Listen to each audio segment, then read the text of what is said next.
శ్రీ గురుభ్యో నమః. పాపనాశిని, పాపములను పోగొట్టే అమ్మ. మనం పాపాలు చేస్తూ పోతూ ఉంటే అమ్మ వాటిని రద్దు చేస్తూ వస్తుందని భావించకూడదు. అమ్మని ఆరాధించడం వల్ల మనల్ని పాపకార్యముల వైపు పోనీయకుండా పుణ్యకార్యముల వైపుకు మళ్ళిస్తుంది అని అర్థం. పాపనాశిని అంటే దేవి భాగవతం ఇలా చెబుతుంది: మేరు పర్వతమంత పాపరాశి ఉన్న అమ్మ దర్శన మాత్రంతో అది దగ్ధమవుతుంది అని. జ్ఞానమూర్తి అయిన రమణులు కూడా ఓసారి పాపభీతిలో భయపడ్డారు. దండం మీద ఉన్న తువాలు తీస్తుండగా కొయ్య కదిలి అక్కడే ఉన్న పక్షిగూడు నుంచి గ్రుడ్డు జారిపడి రొడ్డుకు పగులు పడింది.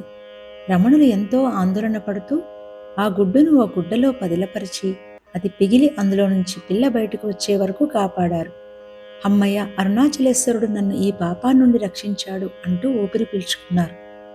అదేవిధంగా భక్త మీరాబాయి కూడా అమ్మను ప్రార్థించారు. కొందరు ఆమెకు విషం కలిపిన ప్రసాదం ఇచ్చినప్పుడు, అమ్మ, నా పాపాలు నీ పాదాల దగ్గర కరిగిపోతాయి అని గానం చేస్తూ తిన్నారు. విషం అమృతమైంది. అమ్మ దర్శనం పాపాలను మాత్రమే కాక మరణాన్ని కూడా తొలగిస్తుంది. నిజానికి పాపానికి మరణానికి దగ్గర సంబంధం ఉంది. పాపం వల్ల వచ్చే జీతం మరణం అంటుంది రోమ. రమణ మహర్షి జీవితంలో ఒక గొప్ప సంఘటన. 16 ఏళ్ల వయసులో మరణ భయం వచ్చింది. శరీరం పోతుంది కానీ నేను పోదు అని అర్థమైంది. ఆ క్షణమే అరుణాచలేశ్వరుడు భయాన్ని తొలగించారు. రమణుల వారు తర్వాత చెప్పారు, భయం వచ్చినప్పుడు నేను ఎవరు అని ఆత్మలో మునిగితే అది పోతుంది అని. మరో కథ, మార్కండేయుడి కథ. యముడు వచ్చాడు. మార్కండేయుడు శివలింగాన్ని గట్టిగా పట్టుకున్నాడు.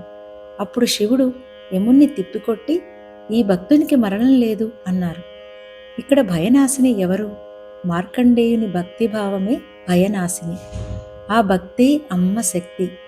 తిప్పికొట్టింది యముణ్ణి కాదు, మనలోని భయాన్ని. భయాలన్నింటిలో రాజు లాంటిది మృత్యుభయం. మృత్యుభయంతోనే మిగతా అన్ని భయాలు ముడిపడి ఉంటాయి. కాబట్టి మృత్యుభయం ఒక్కటి తొలగితే చాలు, మిగతా భయాలన్నీ వాటికవే తొలగిపోతాయి. మరణ జయం అంటే మరణ భయం తొలగడం. నిజానికి అమ్మ దగ్గర లెక్కల పుస్తకం లేదు. ఇంత పాపం అంత పుణ్యం అనే తూకం త్రాసు లేదు. మన మనస్సు శుద్ధమైతే అదే అమ్మకు ప్రసాదం. మన దృష్టి శుద్ధమైతే అదే అమ్మకు ఆరాధన. అమ్మ పాపనాశిని మాత్రమే కాదు, పుణ్యనాశిని కూడా. ఎందుకంటే పాపం బంధమైతే పుణ్యం కూడా మరో బంధమే. పాపం ఇనుప సంకెళ్ళు, పుణ్యం బంగారు సంకెళ్ళు. 2 రకాలైన సంకెళ్ళు తెగిపడవలసిందే. అమ్మ దర్శనం వల్ల పాపం పోతుంది అని కాదు, పాపం చేయాలనే దృష్టి పోతుంది. పుణ్యం వస్తుంది అని కాదు, పుణ్యం చేశాననే అహంకారం పోతుంది. పాపపుణ్యాలు 2 పోయాక అక్కడ మిగిలేది కేవలం స్వరూప శాంతి. పాపము పుణ్యము 2 నశిస్తేనే మోక్షం.